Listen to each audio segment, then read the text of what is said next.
At Ring, we reinvented the doorbell. And now we're changing the way you look at whole home protection with Ring security cameras. Wait, Ring does cameras too? That's right. And they're so versatile, you can put them inside or outside, wherever you need them most. Handy. Ring cameras let you see, hear, and speak to anyone inside or outside your home. And you can control them all from the Ring app to keep you and your family connected and protected. Now that is smart. Ring. Smart security made simple. Learn more at ring.com. Already have a podcast? It's time to join Spreaker's monetization program, the easiest way to profit from your passion starting on day one. You decide which episodes and exactly where you want the ads to be inserted, and Spreaker takes care of the rest. If you're not on Spreaker, it's easy to import your podcast in just a few clicks, and then you can monetize your older episodes too. For one free month on a pro account, visit Spreaker.com/monetize. That's SPREAKER.com/monetize to join and start making money today.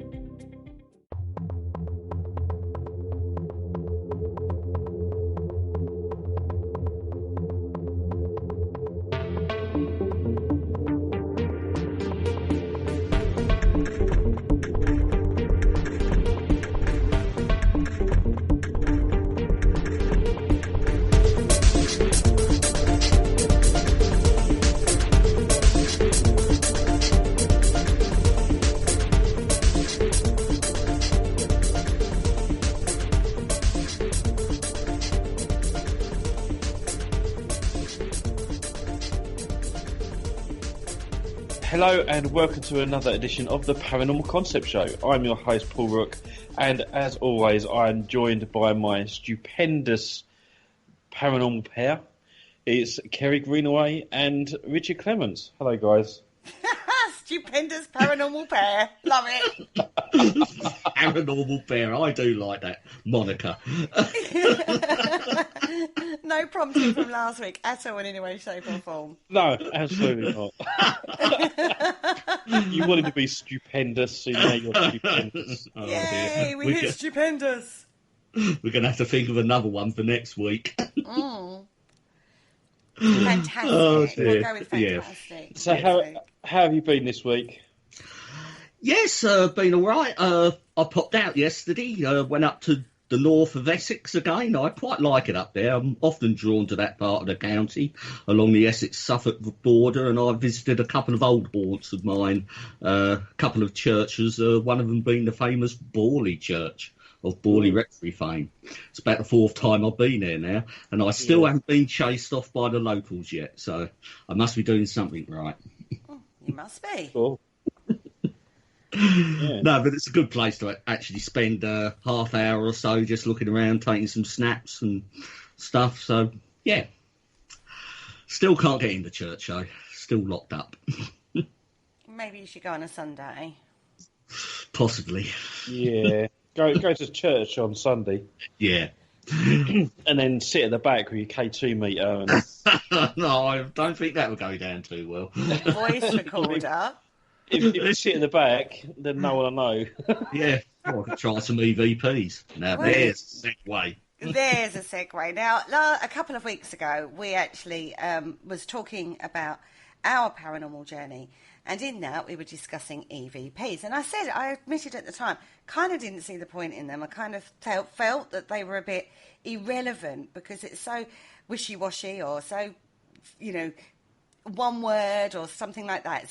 So I don't sit on my laurels with things like this. I like to bring, more knowledge forward. So a friend of mine, a really, really amazing friend of mine, writes a blog, prolific writer, fantastic researcher, and she's only written a book on this very topic, isn't she? I go on. It was like a gift landed in my lap. Yeah. Sarah Chumacero from Living Life in Full Spectrum joins us today on the Paranormal Concept Show. Hi, Sarah. Hi, guys. How's it going? It's going really well. How are you? Good. Plodding along as usual. Yeah, we're thinking again, because the things I look into, all of a sudden you've done it. And I'm like, fantastic, you're doing my work for me. It's brilliant. EVP. It's perfect timing, isn't it? It's like totally perfect timing. how And we spooky didn't was that? plan this. We actually didn't plan this at all, which is, so it's very kooky how Sarah and I seem to end up doing the same sort of thing at the same sort of time. It's really weird. So, but it's fantastic. So, we've invited you on today, firstly, to talk about your book, obviously, EVP, and actually to talk about the subject of EVP, because it's got a whole history behind it. And as I say, personally, don't really get the fascination in the field with it. So let's start from the very beginning. Where did this start from? This EVP very first start from? Well, as far as we know, the first documented case of spirit voice being recorded was back in 1901. And it was by a shaman that was doing a conjuring ceremony by using drums. And he felt that he was hearing spirit voices. And so at the time, he had one of Thomas Edison's portable phonograph machines. And he used that to record these voices that he was hearing. And he, upon playback, supposedly heard voices that he himself had heard at the time, but also heard voices that he hadn't heard at the time. And so that's the first known case of it actually being recorded. But we sort of then move forward to the 1950s, where there was a lot of research done with Raymond Bayliss and a man called Attila, and I apologise if I say his name incorrectly, Attila von Cizeley, I'm guessing is how you pronounce it. And they actually had, Attila was a psychic medium, and he had actually heard a voice saying art, and the voice that was saying his name was his son, who had actually passed away. And so again, he wanted to document this recording. He recorded the voices onto records initially, and then moved to magnetic tape. And that's when he sort of teamed up with Raymond Bayliss in Hollywood. They hired out a Hollywood studio. They built a cabinet, much like the cabinets that psychic mediums would use to do demonstrations. And they had a trumpet, and they would put the microphone of the recorder in the bell of the trumpet, and then the recorder on the outside, and then he would meditate and ask the voices to come forward. And they did a lot of research in that area, and they also were joined by D. Scott Rogo, who eventually went on to investigate the phone calls from the dead phenomenon. Right. So that was all done during that time.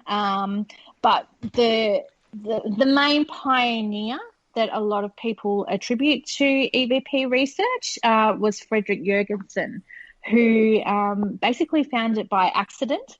He was a artist, and he loved recording the birds, and so he would actually have like his little tape recorder with a microphone to record bird sounds. And in the late 1950s, he actually recorded what he felt were spirit voices, and so that then started what would become his legacy later on in life, was recording these voices. And from there on, you have Konstantin Raudive, who then studied his work and then took it a lot further, and then it sort of evolved to where it is today. But what I find really interesting is that the actual term electronic voice phenomena didn't actually come about until I think 1979, which was a book that was actually written by a psychical researcher who was actually looking to kind of criticise and debunk the claims for EVP. So I found that quite interesting. That was published in the book Voices from the Tapes, Recording from the Other World by Peter Bander, in 1973. It was, and that's where the term first came from. So it wasn't until the 1970s that it actually even had a name. So let's examine this a little bit more. Going back to the very first guy who did it through the shamanism and the drumming, and he thought he could hear voices.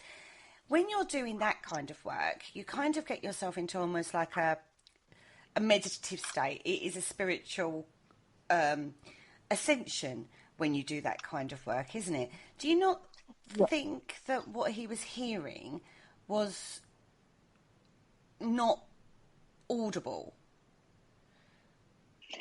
And that's what he was looking to find out. And so he actually heard it, and then he used a phonograph to actually record the voices, and supposedly these voices also appeared on the recording.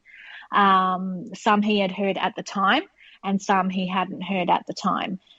What is interesting, though, is the fact that you're bringing up this meditation is when we look at Attila von Székely, he would hear these voices in the same sort of situations. He found that after he meditated or after he did yoga, that was when he actually would hear the voices as well. So you have to wonder how much the ability plays into that. Do you think then that it is a transference of thought rather than a spirit voice? It definitely could be. I know I myself have worked a lot with sort of psychic projection exercises, etc., on recordings, and I mean, you and I have had these discussions many times. I actually think that this accounts for a lot of what we perceive to be paranormal. I think that we are responsible probably for a lot more of it. But it's definitely possible that they were able to manifest these voices onto the tape, because a lot of the people that have done the research were people that were doing it day and night, and were completely obsessed with the idea of EVPs. So you have to and you could have someone else walk in the room and not get anything. And so you have to wonder why it is certain people are able to get the results while others aren't. Yeah, it certainly sounds like my attempts at EVP. I don't try them very often because quite simply I don't sort of get any sorts of results from them. But it's interesting, these really early examples of people experimenting with this.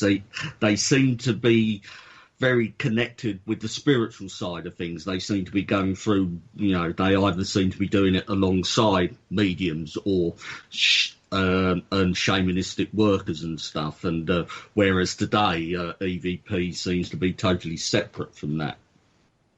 Yeah, it's definitely evolved. I mean, it was initially just sort of done in settings where people would do it at home to communicate with what they felt was the spirit world, whereas now people are too afraid to do it in their homes because they feel it might summon spirits into their home. So it's quite strange how it's changed and adapted. But we also sort of look at, when you look at the work of Sarah Estep, who was she was actually a skeptic when she first started working with EVP, and she was reading all of the claims and thought that it was all rubbish because her grandfather had a funeral home. And so on her summer holidays, she would go and visit her grandfather's funeral home, and she would often just go and look at the dead bodies and things like that. And her thought was, there is no afterlife. Once you die, that's it. So how is it possible that these voices are appearing on tape?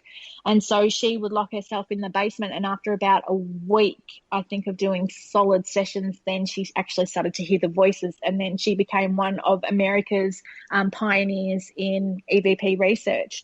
So, that I found quite interesting as well.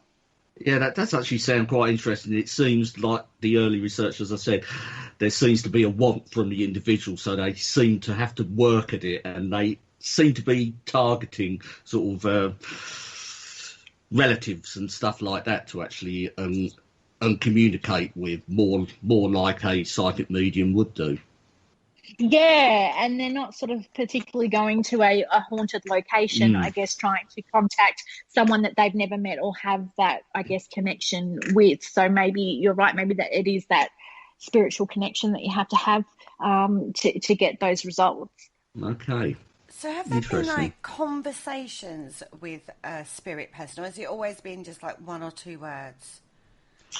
There is records of a session, and I believe it was in the sessions with Attila von Székely that he apparently would get up to around 15 words, and supposedly there was one recording that lasted for 45 seconds. I haven't heard it, so I don't know how legitimate it is. But that was sort of the research that I came across, that was the most that they would come through. But genuinely, it's sort of, 1 to 2 words. You're very lucky to get a sentence. I know I certainly have never had a full sentence come through, but there are people that report that they do receive it. But I think it is common to kind of just get that 1 or 2 whispery words. this is where I have a problem with it. And they always seem to come with subtitles as well. Well, you know, Yes. telly. Did you hear that? No, I didn't. This is my main issue with EVP. And I don't discount the amount of work and research that's been done by various people across the years in various forms of technology as well, because when you go back to the early ones, they're using very, very simple technology effectively, to even today where it's digital, recordings. I find it hasn't evolved. That again, that's my main problem with it, is because as technology's got better, surely it would be easier for spirit, if there is such a thing, to be able to communicate through that. They don't seem to have been able to evolve through that. No, I don't know whether I'm thinking agree wrong with on that, but No, you're absolutely right. No, we haven't evolved from the research that the pioneers and things have done in the sort of 50s, 60s, and 70s. We haven't evolved from that point. And while there has been a lot more different recording software and things like that, it seems like we haven't gotten any further. And I was actually very much like you. I was very against EVP for a really long time, and one of the reasons is because the explanation that a lot of people give you for EVP is that they say, okay, well, the human ear hears between sort of 20 hertz and 20,000 hertz, and an EVP is something that comes through outside that range, and that's why we're not hearing it with our ears. But when you actually go in and start analysing EVPs and doing like a plot spectrum or a frequency analysis on the actual sound waves, the EVPs generally seem to come through between 1 and 200 hertz, which is technically at a frequency that the human ear should have heard. And so my problem with it was, well, why didn't we hear it then? And obviously a lot of people also have the argument, well, ghosts don't have voice boxes, they don't have a larynx. To speak, you need a larynx and it has to vibrate, and that's how you get speech. Like, ghosts don't have that, so how is it possible? And when I was actually going back and researching EVP at a much deeper level, when I look back at the pioneers, they actually felt that the event of an EVP was not an acoustic one, it was an electrical one, and that they felt that it was a spirit in the same way, I guess, a spirit can manipulate EMF to set off a K2 meter or whatever. In the same way, they can actually modify these sound files. So I found that quite interesting, and it was just that term, that it's not an acoustic event, it's an electrical one, that kind of led me back into my research with EVP, because for a long time, probably for about 2 or 3 years, I had completely stopped doing it altogether, because I had sort of the same opinion as you, Kerry, that it wasn't worth it. See, again, I have problems with that explanation. Sorry, she's off on one. No, it's not that. I try really hard to understand the tech side. I try really, really hard to, and I'm not tech-minded. I've said that a million times, and I don't have a lot of interest. So when I read it, my eyes glaze and I sort of go into snore mode. Because I think that electromagnetic field manipulation or anomaly, should I say, is 99.9% rational. There's an explanation. Which takes out that argument, because if you've got a rational explanation for an electromagnetic field anomaly, if you can find that explanation, no matter how weird that might seem, whether that be a roaming EMF or an aeroplane going over or a car passing by, whatever it be that's caused the anomaly while you're doing EMF, then surely we've got the same with EVP. Do you know what I mean? Because if spirit can manipulate electromagnetic fields and we spike, that would actually be an unconscious thing, because they're using the electromagnetic field to come through. That's an unconscious thing from spirit. They're not consciously manipulating the EMF. What the argument then is for EMF, from my understanding from what you said, is that they consciously manipulate the sound frequencies to speak. Therefore, they should then by rights, be able to say more than one or two words if they're consciously manipulating that. Yeah, it's a great point, and I think there's about 3 or 4 pages in the book that is just a list of different frequency ranges that can potentially interfere with an EVP recording, and that I would say if you're catching something within that range where you have to look at it, and that's the same frequency, for example, that low band TV channels are broadcast on, so you could actually be picking up a broadcast and things like that. So there's a lot of I believe when it comes to EVP work, there's a lot of misinterpretation happening. I have heard some great examples of EVP, but the majority of the time, and I'm sort of like you, there's been times when people will hear something, and I don't hear it myself. And people say, oh, you have to, and even the pioneers go back and they'll say, oh, you have to train your ears to listen to the white noise. And for me, I guess I do have a problem with that, because white noise, if you listen to it long enough, you can hear people talking, and it actually has a reaction. It gives you a chemical reaction to your brain that actually makes you hear things. So it's I understand sort of where you're coming from in that respect, because there is so much to argue against, and I guess there's a lot of those points that I try to bring up in the book to kind of say, look, if you can roll all of this stuff out, then what you've got in front of you is potentially quite interesting. Yeah, because we as a human beings, as our own people, we are built to recognise patterns, aren't we? Which is why we get pareidolia. We see patterns in things. We see faces in things. It's the first human thing that we recognise as a child, isn't it? As a baby, is face, is that pattern of face. And our ears do the same thing. For when we've been taught language and speech, we are taught to recognise patterns, and that's what our brain does.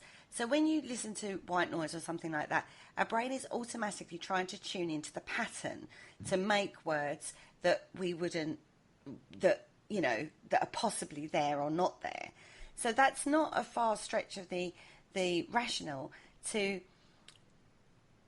say that our brains are just trying to find patterns, and that's why we're hearing words. Yeah, absolutely. And I guess when I look back at the research, and it was a quote that if you know me, you'd know I probably have a problem with. But Raudive, in his research, and he would say, because he was quite aware of criticisms when it came to auditory pareidolia, and he just kind of would say, it doesn't matter, where the voice is coming from, if it's interference or whatever it is, but it's the message itself. And that's sort of where I guess he drew a lot of criticism, but that was his belief. And I've had a lot of people, when I put up my rational articles on the internet, I usually am met with a wave of people contacting me. And I have had a few people within that do a lot of EVP research, and they tell me it doesn't matter about a lot of these things. It's the message itself. And I personally don't believe that, but there are a lot of researchers out there, I guess, that are more interested in the message rather than its origin or whether it's rational or not. They're just interested in the message and what it means to them. But the message is only 1 or 2 words at most. Yeah. So again, it's not like it's coming out with, if you could, even if it was a sentence, then the message would be more profound, I suppose, is what I'm going for. But when you just get like what people say, a lot of it's like get out or hello or hi or, it's so minimal. Firstly, my questions are, how can people they say they recognise people, like you said, somebody said that they recognise their grandson or one of those people that was close to them. You have to be pretty... That's subject to translation, though, isn't it? Because one word from even a loved one could be said the same way by a million other people. So it's a jump of assumption, first of all, that I know I'm sounding very, very critical on this. I know I'm sounding very critical. But this is my problem with things like this, and I have to try and understand it. So it's not being critical, it's being questioning. That's the point, isn't it? Is to be questioning of it. Yeah, absolutely. And I had to put, I guess, a disclaimer at the start of the book, just kind of saying, I'm not a skeptic. I'm just giving you a lot of information. I'm not saying that, your grandma hasn't come through on EVP, but this is all stuff that you need to take into account. And I think when we talk about those things and you say, how does a person know? It is a big assumption. And I think it all just comes down to people have this emotional connection that they need the comfort of knowing that their loved one is okay or nearby. And they so desperately want to hear from somebody that I guess they make that assumption. I mean, I've had so many different people contact me just through my page saying, what equipment could I buy? I really need to contact my dead relative who's been dead for 12 months and I really need to make contact with them. What do you suggest? And you have to go through this whole process of kind of just saying to them, well, why do you need to talk to them? And, you need to work through your own issues first because you're obviously hanging on to something that's unresolved here. But I think it's, a lot of people are making those assumptions because they need some sort of comfort. That's very good advice. Yeah, they just need a validation for their belief system. And that's actually what a lot of people who we, when we go out in the field, that's what we're actually trying to achieve. It's actually validation for our belief system that life goes on after death, or after life. They say life after life. This is really, isn't it? It's searching for a tangible, evidential, factual thing to validate your belief system. Yeah, and I mean, when we look at how, I guess, it's evolved into paranormal research today, people use it. Ghost hunting sort of it's become very different to what it was, 50 years ago, and now people are out there saying, I'm trying to prove that life after death exists, but the way that they're trying to prove it is quite flawed in that everything can be picked apart. And then if you talk to someone that says, I've got this great EVP that is undoubted proof that there is life after death, but if you start throwing technical information at them, they actually can't answer the questions. And part of what I like to do with people, and again, it's not tearing people down, it's saying you really need to know what you're talking about. If you're going to say this is proof, then you need to really be able to back it up beyond just having a sound file. You need to actually understand how sound works and how it could be possible to get there, because otherwise there are going to be the skeptics out there that will immediately just tear that down. Yeah, it's certainly, we have to try and sort of get a way of presenting the paranormal. Like now, as you say, it seems to have morphed into being presented by believers for believers, which at the end of the day is a flawed process, surely. Yeah, and that's right. It kind of feels like there's not a lot of, if you're not you're either with them or against them in a lot of ways, and there are a lot of people out there that do take a critical approach and a balanced approach, but it does seem that the more vocal are either well, this is a ghost, and if you tell me otherwise, you're just not open-minded enough, you're a skeptic, you don't believe. I had that conversation just today with someone. I've offered my opinion, and they said, well, you're not seeing what I see, you're just a skeptic, you shouldn't be on this page. And it's like, okay, bye. But this is what it has become, essentially, and social media is a big part of that. You see it happening in a lot of the Facebook groups that people are putting up, and it's very, very spiritually orientated, and there's no room for another explanation. It's just sort of, this is what it is. And if you don't agree, then get out. It's my way or the highway sort of approach. Yeah. Paul, did you want to say something at that point? And you're pretty much branded as skeptic as well. It's ridiculous out there just because you share a different opinion. Yeah, and I get it all the time. I've been accused of being a skeptic. I've been accused of being a cynic, and I'm not. And I say to people, I absolutely believe that there is stuff going on out there, but I don't believe that everything that happens is paranormal, and I need to be able to understand how it happens and not just saying, yes, blindly that it's this. That's just how I work. I need to understand it a bit better. And again, I think if we're going to offer things as proof, like a lot of people are, then we need to understand what it is that we're offering as proof and really be able to back up our evidence, so to speak. Absolutely. And with you doing your research and stuff, you're backing up, what you're claiming. So, your evidence would hold more water than the layman paranormal team. Yeah, they need to, if it's just having that understanding so that if someone does come at them with these questions, they can answer them straight away and say, well, this and this was factors, and I've done this and I've analysed this. And I do think, though, look, at the end of the day, I don't know if the world would believe if there was actual solid proof that there was something paranormal out there. I think there is this culture where it's like, if you're not there yourself, you don't believe it. I know I tend to kind of be that way, I admit it. But so you really have to, dot your I's and cross your T's when you're presenting everything to try and get your message across. So if your message is this is proof, then you really need to back it up.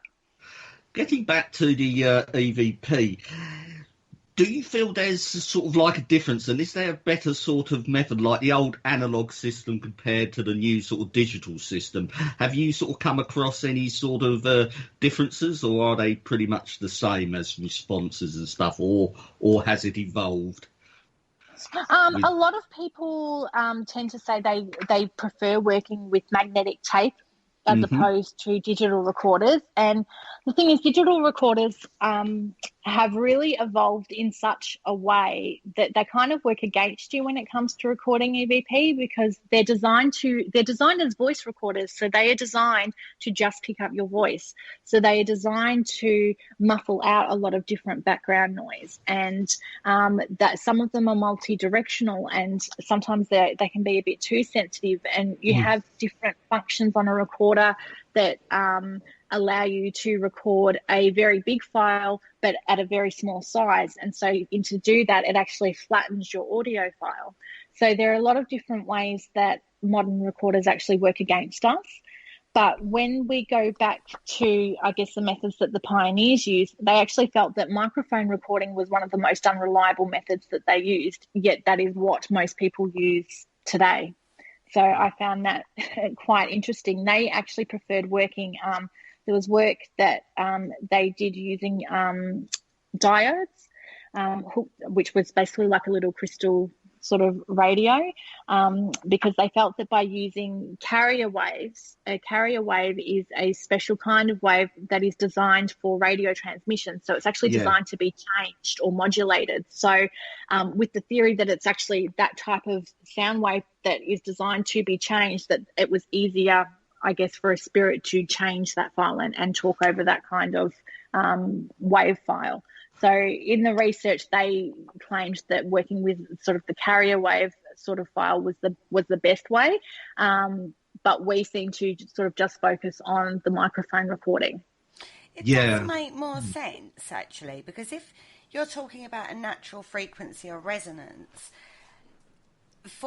if something was trying to cross over a dimension, which is effectively what we're talking about here, spirit dimension into the physical dimension, if you're talking about that, then to use a natural medium, the closest to a natural organic medium with that natural organic resonance that would that works. I can understand that. Yeah, and that that explanation actually did make a lot of sense to me as well. And it kind of, I guess, when you go down the line of spirit boxes, for example, it kind of made me, I'm not a big person on spirit boxes, but it kind of made me understand a little bit as to why, that could work. But I think sort of along the way, the message got a little bit lost in the way that it's sort of applied now. But back then, back in the 1960s, that's sort of what they were working with, and they found that working with that carrier wave was their most successful method. I think Raudo had, I think it was around about 25,000 voices he claimed to have recorded using that method. So, you have to sort of wonder why we're not looking more at those kind of methods using the diodes and things. We're using the microphone recording, which a lot of the pioneers have said this is actually least effective way to do a recording. Yeah. I've read a lot of about the pioneers and the people, and you have mentioned. Have their recordings actually survived, and are they accessible to listen to now? Yes, they are. They're actually they're on YouTube. I can give you get you the links. Because when Rowdive released his book, he actually released like a record with it, and that record had like his best collection of EVPs, and there are people that have actually put those up on YouTube, and there's also videos as well of Jurgensen's tapes as well on YouTube. I've written down the links in the book as well, so people can go and have a look at them. But if you just type into YouTube, Frederick Jurgensen or Konstantin's Rowdive tapes, you'll be able to find the EVPs there. Oh, great! I'll be doing that later. Yeah, they're quite fascinating to hear. How clear are they, or are they things that this is the other problem I have, is that once upon a long time ago, somebody sent me an audio file and said this is an EVP, and I couldn't hear it. So they said, "Oh, okay, so let me manipulate it a bit." And then sent me again. And I was like, nope, I still can't hear it. So it manipulated to the point where I could then kind of hear something, right? I still couldn't hear it clearly. And there's no way I would have picked it up if I was just listening to a recording session. Why do people, surely you shouldn't have to manipulate audio. No, and I'm against it.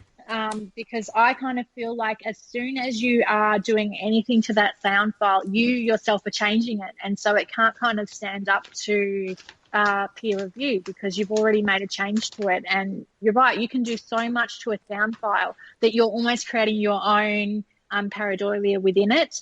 When you enhance the audio file to make it louder, the white noise is then louder, and you've got this static sort of hiss that's constantly playing in your ear. But the pioneers came up with what they called a class system. So you had sort of class A, which is like a really, really good EVP that's very, very clear, and everyone is clear on what it says.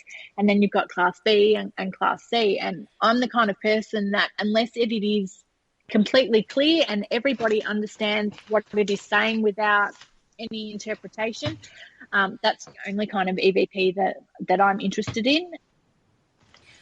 With the earlier files, were they... feel that they should be throwing them out. There are some researchers that like to analyse the layers within the noise and feel that they get the voices within the noise. I'm not a person that agrees with that, but that is research that a lot of other people do, and they feel that the voices are within that noise itself. With a Class A EVP, is it just like me speaking to you? So if I went, hello? Yes. Mm-hmm. Pretty much. And you would hear it like a person speaking?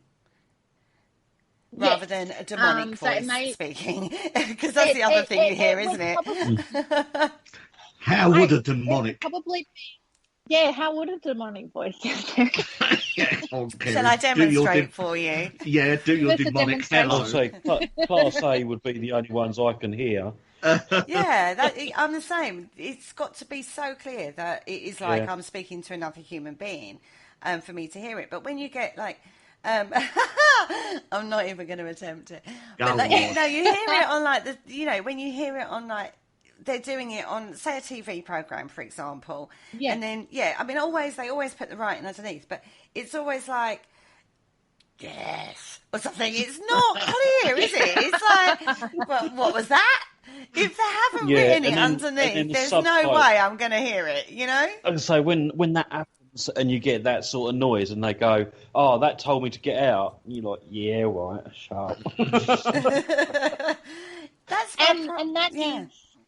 That's what I guess you call sort of class Bs when there's something there, and one person says, "Oh, it says get out," and the other person says, "No, it said my name," and then another person says, "Oh, it said this." They're the most common kind of EVPs that you get, and then that's when people start doing enhancements to it, or they'll say, and this is what they do on like Ghost Adventures or shows like that, is they'll say, oh, this EVP then tells me, you know, it says Zach or whatever, and they'll actually, you know, put the subtitles on the screen. So they are subliminally sending you that message that is what that says. So then you're reading it and hearing it at the same time. So you're going, oh yeah, that's what it says. But if they didn't have that writing there, you probably wouldn't hear it that way. They're planting that seed. It seems they need to give you a visual prompt, and as soon as you get that visual prompt, that's what it says, isn't it? I mean, you automatically translate it as that. Yeah, and that's why one of, I guess, the unofficial rules of when you are presenting EVPs to people is you're not supposed to tell them what it says, because if they then pick up the same thing as, say, 5 other people are picking up, then you know that it's quite clear. But if you've got 5 people thinking that it says something different, then it's not really a great EVP. I have to, I'll say with Richard, what you said, I disagree a bit, because there is a particular show that we watch in the UK. I won't name them and shame them, but they will actually put up the subtitle of what they think it said, but it's quite clear it's not that, and it's something completely different. Yeah. And I'm constantly shouting at that show, going, "No, it's not that." I mean, so going back to the early recordings, are they crystal clear? Are they like Class A? It's really hard. Some of them you sort of need headphones, and I'm not, and I say this again, I haven't, you know, I guess trained my ears, so to speak, to listen to a lot of EVPs. I don't hear things the way other people hear them, and also the quality of the recordings obviously not great. But you know, you can hear voices there, but how compelling they are, I'm not sure. But you know, you can hear that they're there. Yeah, certainly. I do know where you're coming from. I listen to a lot of shortwave radio, and that involves a lot of static white noise and stuff. And you do hear a lot of unusual stuff, but nothing I would have ever put down to sort of like paranormal. But again, I do understand sort of how sort of white noise works, and there's a lot of sort of stuff bouncing about in the ether that is sort of man-made and can be picked up quite randomly. Yeah, and I mean, even when we look at things like ultrasound, which is, you know, really high frequency noise, just even they use ultrasonic detectors, for example, to check if machinery is functioning properly, because it can actually emit, you know, ultrasound. So you could be in like really old locations, and there could actually be ultrasound happening with that you're not hearing, and that can actually be interfering with your recordings. And so you might pick up a sound and then start editing it thinking, oh, there's something there, and you're kind of creating this EVP that's really just this ultrasonic noise that's appearing on your recording.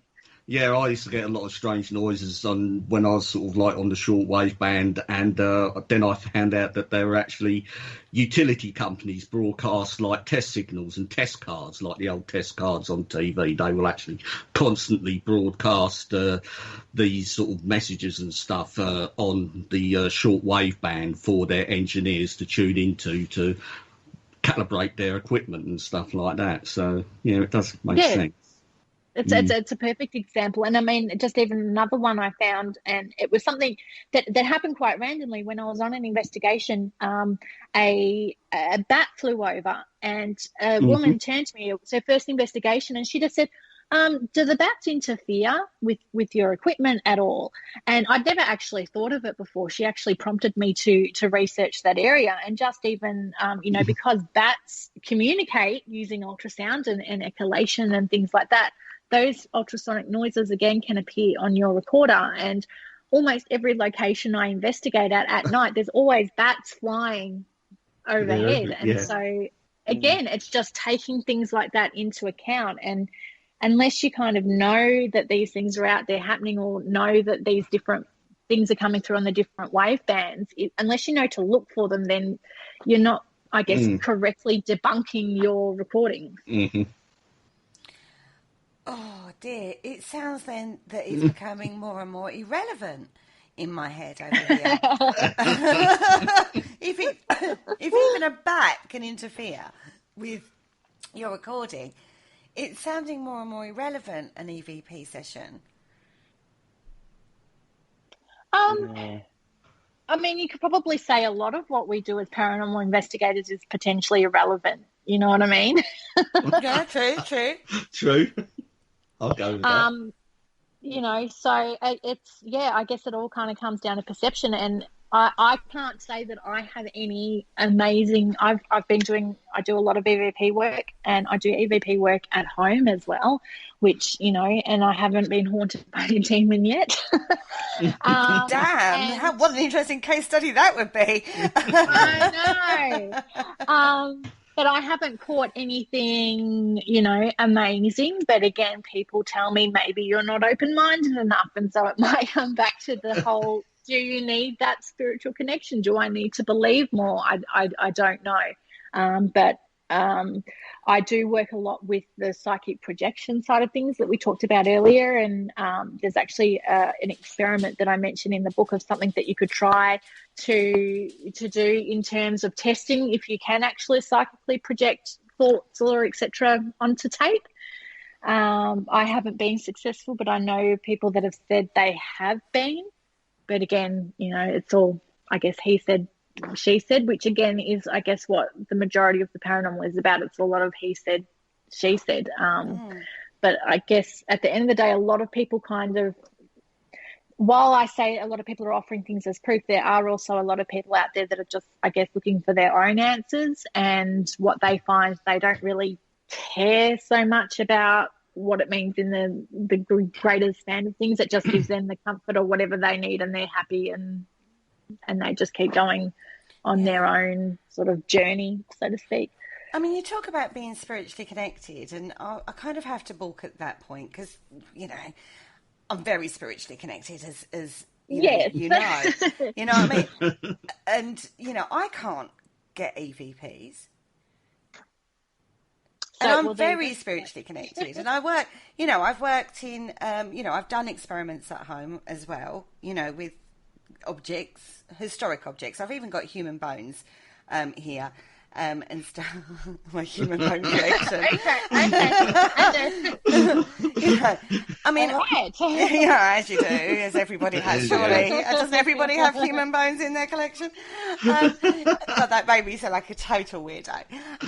But, you know, I've got things like that where, you know, when I've done experiments, you would think that if you're going down to the spiritual connection and the belief system in it, I have a belief system that there is spirit, that there is life after life. That I know that I acknowledge that. That's a belief system I have.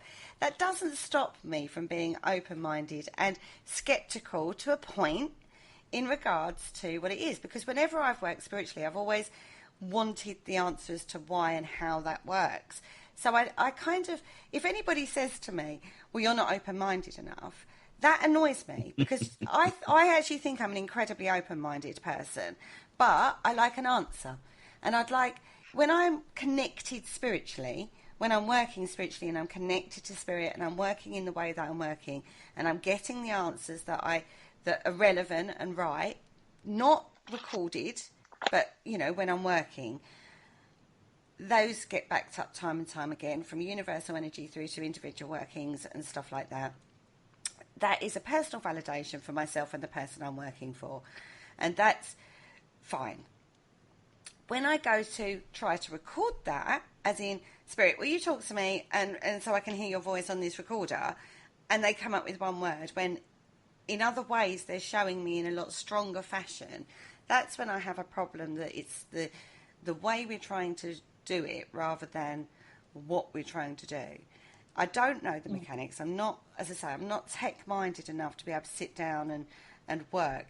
But when we look at things like the skull experiment and stuff like that, they were given certain diagrams and pieces of equipment to make that communication for spirit easier. And that, all of a sudden, it only seemed to happen during that experiment. So if they are over there, surely the great scientific minds would want to work with strong mediums and stuff like that to continue the work that started with the skull experiment. In regards to the argument of, well, Spirit said that they'd opened a portal and bad things were trying to come through, so they have to work in the background to make that portal more refined just for the information they want to come through. So that's why it shut down for a while, or for quite a long time, because it still hasn't opened up to my knowledge. Yeah. You know, and they keep threatening to, don't they? Well, bearing in mind, the skull experiment wasn't just one group, that actually extended out across the globe. A lot of different groups were having lots of really amazing results, and all of a sudden that shut down. Maybe that was the truth of it. Maybe there was a side of Spirit that wasn't, good to come through, and they couldn't allow that to happen for whatever reason. But my argument there is, if Spirit can communicate from your grandma, to people that have passed, just the normal everyday people, that portal is generally always open then, right? Yeah. Mm-hmm. So if that's always open, they should be able to then pinpoint a scientific mind that's passed over, should be able to work through that.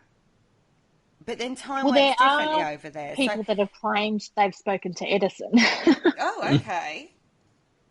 And they claimed that that's how they got diagrams for the portal device. Whether true or not. Yeah, I mean, it's all, well, that's what they say, so you have to take it at face value. Has anybody contacted Tesla? I'm sure they probably have tried. I don't know of people that have said they have, but I have heard of people that have said that they've contacted Edison and got his plans for the rumoured Spirit phone, which there's no evidence that it ever existed, and he claims it was all a bit of a joke. But he did believe in the afterlife and thought of ways to connect it. But when it comes to the Spirit phone, I don't believe he did make one. But when we go back to the pioneers, both Jurgensen and Raudive claimed that after about 6 months of communication, they came to communicate with what they called a mediator, which was kind of the medium between here and the other side. And the mediator would give them instructions on how to better their recordings. And that's how they actually learnt to work with radio waves and things like that. And they claimed that you needed to do this 6 months of solid sessions to build that connection, to kind of have a relationship with this mediator. And I know of a couple of people that I talk to that do work with like spirit boxes and portal devices, and they claim that they have some sort of mediator as well. So Actually, that ties in with a spiritual belief system of a gatekeeper.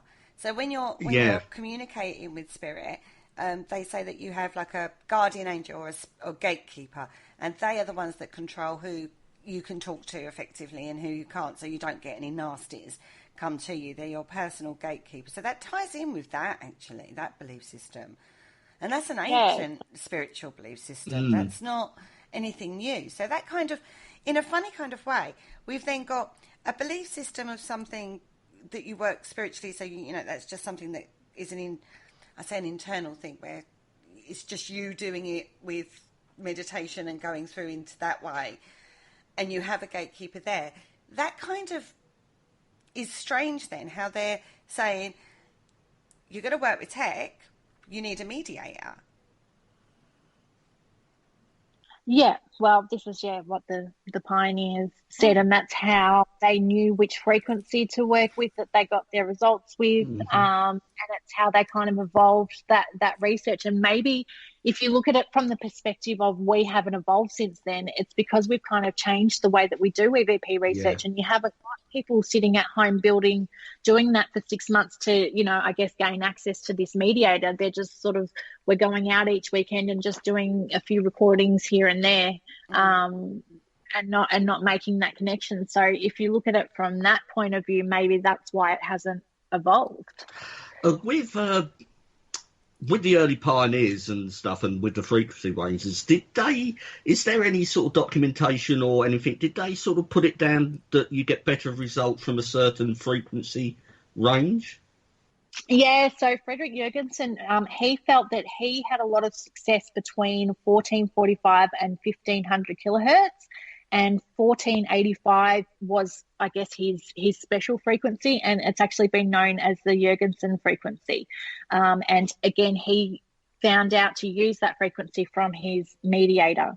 And they both have some books which have some really amazing information. You've got Voice Transmissions with the Deceased by Frederick Jurgensen, and then you've got Breakthrough, an amazing experiment in electronic communication with the dead, which is by Raudive, and it documents all of this sort of information and their journey. So I really recommend people have a look at those, because it really goes into that solid detail of how they kind of started and how they got to where they finished up, I guess. Well, it's definitely something I have to look into, because I can pick up those frequency ranges you just said on my shortwave equipment. So, interesting. Oh, we could have a budding new researcher in regards to this. Okay. If you can work out how to turn it on, this is. Well, yes. We do need a technical gatekeeper, yes. It would help. Especially on this show, yeah. Yeah. So nowadays, most people go out with like a little handheld voice recorder. Mm-hmm. Do they need an external mic? A lot of the voice recorders are so good now that you don't need an external microphone. But depending on how far you're wanting it to pick up, I know that there are some recorders, ones that are sort of 10 to 20 years old, have very, very poor microphones compared to the ones today. I mean, the new ones today, people use them to actually record like their audio along with video. Like they're that good that they're actually used as microphones for television broadcasts and things like that. But the ones that are sort of 10 to 20 years old, the microphones are very, very weak. And unless you're sort of talking right into them, you're not really picking up things. So if you're using one that is older, I would suggest using a mic. But if it's like one of the newer ones, sort of like a Zoom mic or a Tascam, they're quite sensitive. And in fact, I find with the Zoom one that I have, I actually have to turn the gain down, which is the sensitivity, because it just picks up too much. Mm. But with the voice recorders, would it not be better to go back to the old dictaphone tape recorder type? Yeah, well, a lot of people swear by that method. I guess the only issue now is that magnetic tape is quite expensive, and it's something that you can only do once, because you're not supposed to record over a previous recording on magnetic tape, because the possibility is that you're recording layer upon layer upon layer. Things could kind of get through, so it becomes quite an expensive exercise. And also getting your hands on that kind of tech now, it's considered antique. So it's sort of just a money thing. If you have the money, absolutely, it's a great way to to do it. But realistically, most people will just be able to pick up a recorder. And I even say to people, you can actually record EVPs using the voice recorder on your mobile phone. Most smartphones have a voice recording option, and you can actually just use that. If you're just wanting to go out and just do simple EVP work, you can actually just record with your mobile phone. It will, pick up voices the same way that a normal recorder does. But so there are... that was going to be my next question. So mobile phone recorders are just as good? Yeah, the only issue can be is depending on how far you want to go with your EVP work, because obviously, again, when we talk about the file formats that they record in, you've got things like flattening the audio happening and stuff like that. But if you're only interested in getting those really, really clear Class A EVPs, there's no reason that you can't use your mobile phone to get those. Okay. Oh. Yeah, because I was out a couple of days ago trying that on my phone. So didn't get anything though. But no, it's good to hear that you can use it, because especially in this field, when you mention mobile phone, you get all sorts of and contradicting advice coming your way. But no, that's good to hear. Yeah, you can, and I mean, you just be as aware. I don't think most people buy sort of, the cheap recorders off eBay, and they're really no different to the quality that you will get on a mobile phone, to be honest. Okay. Oh, okay. So again, we're starting to come away from the leave your phone at home, leave it in the car, turn it off, put it on aeroplane mode, and never go near a location with it. To actually, you can. There's nothing wrong with that. I think it depends on what you're using your phone for. Yes, absolutely. And, I would still, make sure it's in airplane mode when you're doing a recording, because you don't want a message to come halfway through and have your phone vibrate. And, you also have to be aware it probably is going to pick up frequencies and things like that. And, again, that's why I say it comes down to what you're looking for. I wouldn't even consider a Class B or Class C, like any sort of random noise on a phone. I'd only be interested in that kind of, really good Class A recording, because you just don't know what those other little sounds and things are. But I would say give the same advice when using a recorder as well. I think a lot of it comes down to how you actually analyse your files. You have to be aware that your mobile phone will interfere with other equipment as well. Yeah, absolutely. On that note, we're actually going to take a quick break because we've come to the end of the first half of the show. So go grab yourselves a cup of tea and have a little listen to this.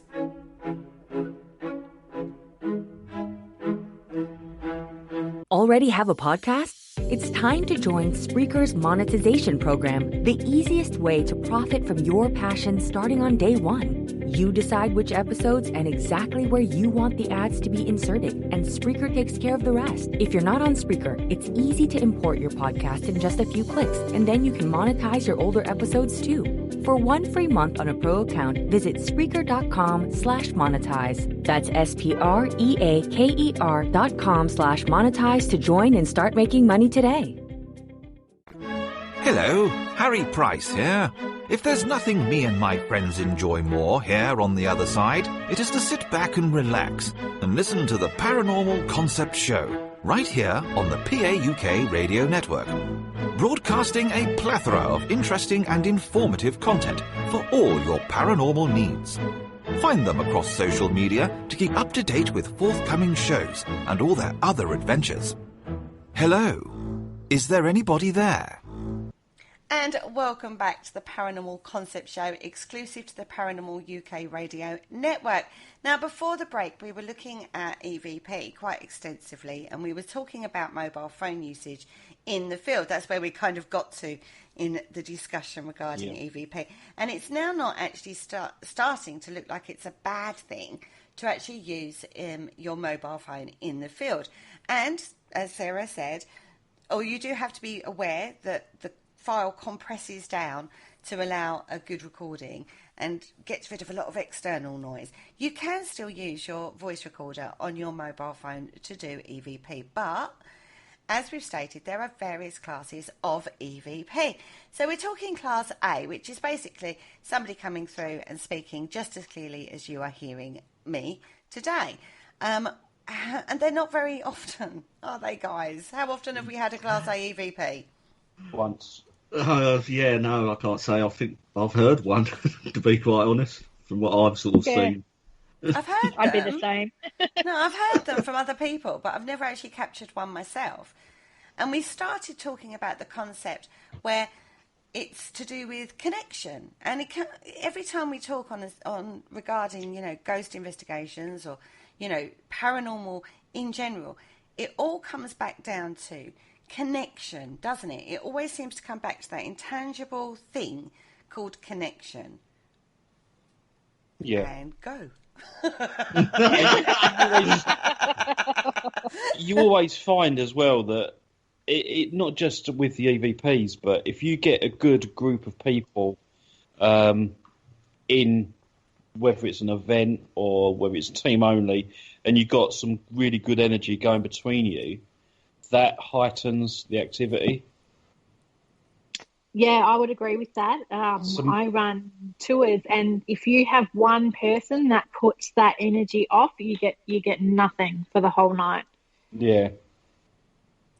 Yeah, certainly an interesting sort of way of thinking about it. And if you get a group of people and there's a good vibe going and a good energy, yeah, it sounds natural, doesn't it? It sounds like, stuff will flow and it does release. I mean, if you've got a group of relaxed people who are comfortable with each other, trust each other and just sort of generally getting along, that is sort of, I think that does the atmosphere around the world of good. It's sort of like, it's like you're tuning into your environment better. And I think that sort of way of approaching the paranormal is a good starting point. Yeah. Right. In the spiritual field, we talk about emotion having its own frequency. Has that been backed up by science at all? Do we know? I'm just trying to think, because I have actually researched sort of emotional connections. Not that comes to mind. I've not come across anything either in my forays into research in regards to emotional, emotion frequency. You can feel it. You can feel it when you hit, as a person, when you're happy, when you're in love, when you're, annoyed, all those different emotional spectrums you go through as a human. When you hit those emotions, and you'll hit several of those emotions, sometimes several of those emotional frequencies at a time. But I don't know of any scientific evidence that has actually recorded a frequency for that.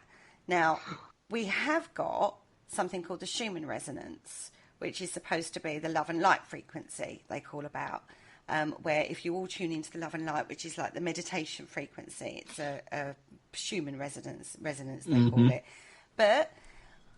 And that has been recorded on a graphy thing. When people have done a graphy thing. Yeah, I don't know these scientific terms, do I? The graphy thing, it just looked very good on a graph. That's true. But it showed when there was a mass meditation going on that this resonance, this frequency, actually peaked. Yes, I have seen those graphs. Yeah, which in a funny kind of way indicates, I'm not saying it proves, I'm saying it indicates that we can affect an outside resonance, which backs up the fact, or backs up the thought, should I say, not the fact, the thought, that we as humans can affect our external environment. Yeah, well, it sort of goes into this whole thing, even at the moment, and I know the thing that comes to mind is back when we had the bushfires, there was this whole effort, particularly overseas, where people in America and the UK were saying, well, how can we help? And so they would hold these mass meditation sessions, to try and see if they could make it rain over here to end the bushfires and things like that. And look, we eventually got rain, but whether or not it was from the meditation or just it would have rained anyway, I guess you can't say. No, you can't say. I was actually part of that. I just like to put that out there. So I helped make you rain over there. Thank you. You're very welcome.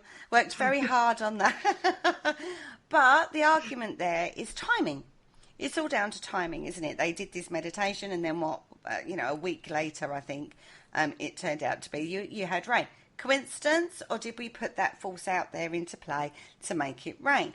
So we go back down to the connection of humans out there in the field. Now, if we're talking about our connection to spirit in regards to, as you said, the pioneers had this mediator in spirit that were giving them information to make their experimentation better. That's a connection. That's another form of connection that they're creating to get a result effectively, right? Yeah. So connection is seeming to become more and more important in regards to our investigation techniques. We need to be able to connect in some way, whether that's with the group of people that you're with, which is, we've all said that's hugely relevant when you're out in the field, is having that good connection. And we've seen examples of spirit allegedly connecting because the right person was there at the right place at the right time. So connection is actually incredibly important.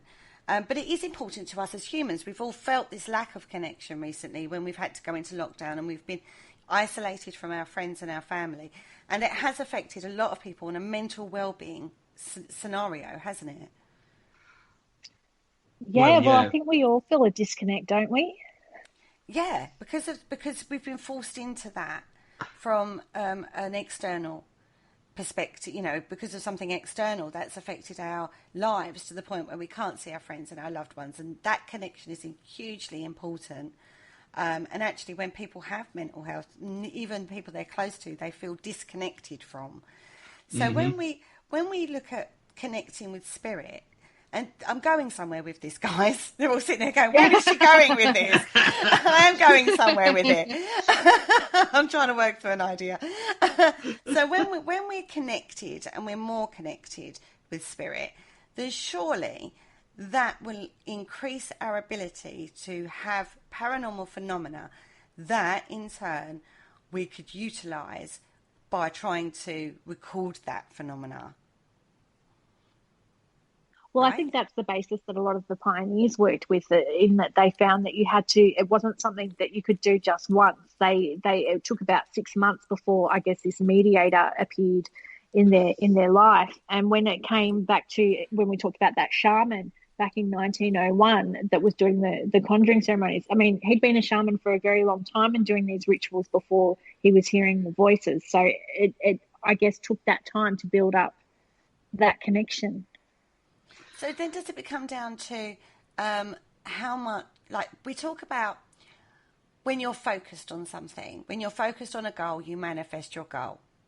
So when you're focused on one specific thing, like connection with spirit that we can make in a recordable form, you're talking about a mindset that's purely focused on that particular thing. So then I know where you're going now. Right. Okay. So do you want to carry on then? Because I'm kind of lost to where I was going with that. I know where I'm going with it, but I can't formulate it. I've picked up where you're going, because I've talked about it too, and that you talk about, when people want to change and manifest things within their life, they do daily affirmations and things like that to help their mindset. And so an example I often use, and this is, I guess, jumping a little bit forward to where you're going, is when you're in a ghost hunting environment and say you're all in a room and you're all going, okay, we're going to connect to this spirit called James. And so all of a sudden everyone's starting to think of this spirit called James, and they're thinking of his name and they're thinking of his background. And are they manifesting this James to be? Is it that James is there and that his spirit is there, or is the collective consciousness of these people in that room all focusing on James at that time? Are they actually making that happen?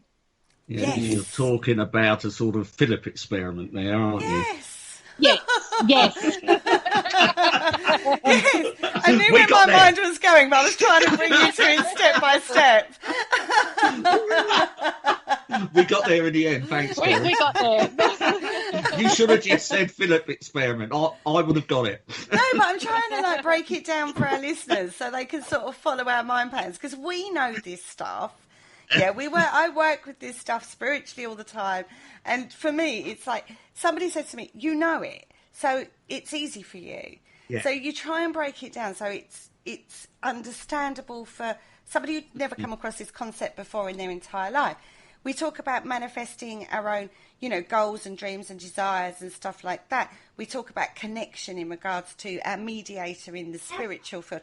But how do you get there? And it is about focus and concentration on that particular goal, on that particular project, on that particular area of research. It's about having that focus and concentration, and therefore you build up that connection. Now, they've proved that you can physically do this. We can manifest ourselves in the Phillips experiment, because they sat down day or week after week, the same as the skull experiment did. I mean, the skull experiment was sitting down and doing it for 5 years before they started to get results. That's a long time sitting in a circle trying to manifest something.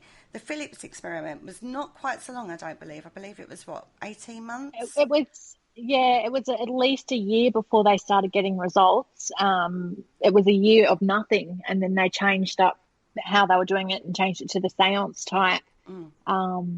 setting, but it was at least a year before they got any kind of answers or results, and they would just meet every week with nothing. So it's dedication. And I like to say to people, a lot of people don't understand when it comes to an experiment, and I suppose it's something you could apply to the whole investigation thing. Like even a true investigation is not just 2 hours, and running an experiment is not just doing it once.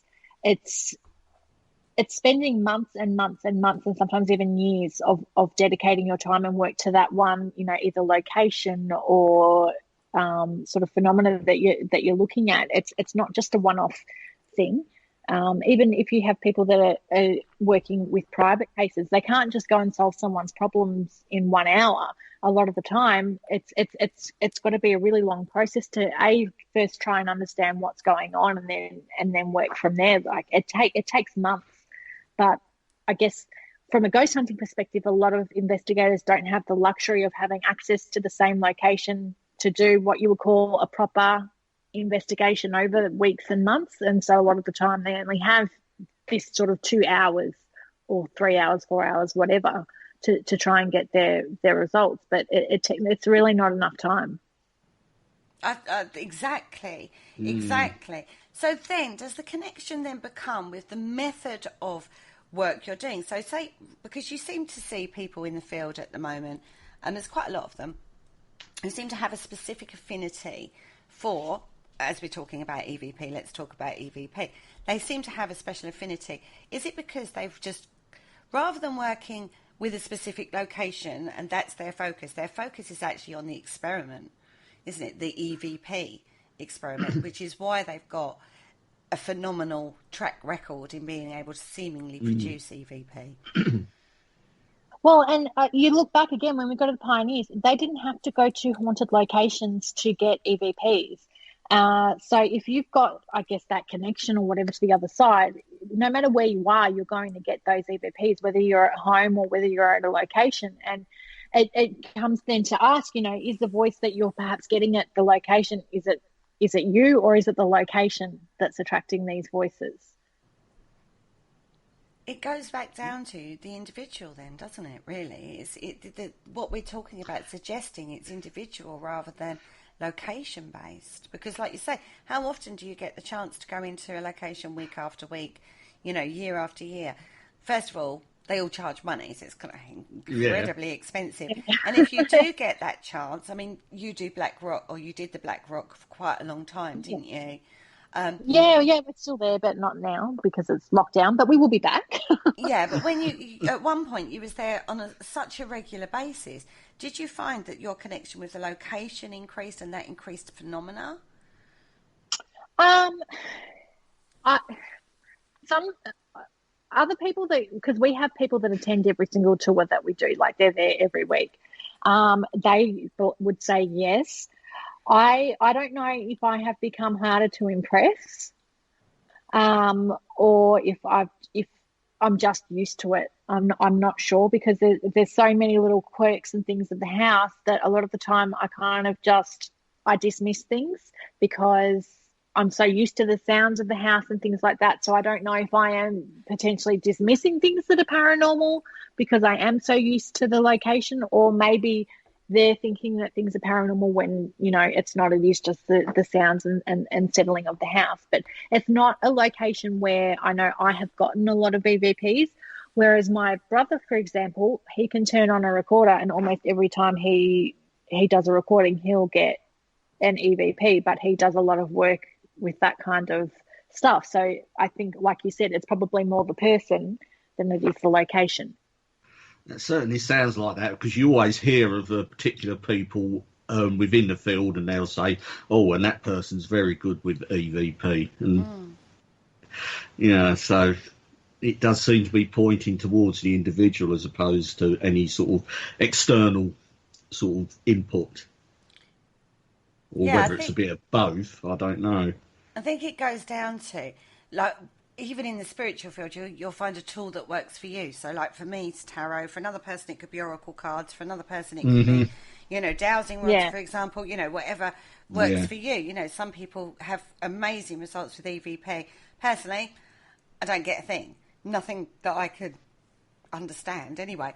But then we go down to, there was an experiment recently. I say recently, it was last year. Might have been a couple of years ago now. It was called the Yanny and the Laurel. And it was a soundbite experiment that was put out there. And it was, what can you hear? And it tended to be women would hear one and men would hear something completely different. So even between the sexes, there tended to be a difference in how we heard things. Mm-hmm. So I mentioned that in my book, The Yanny and Laurel. Because it is. And it was done in a way because it was done basically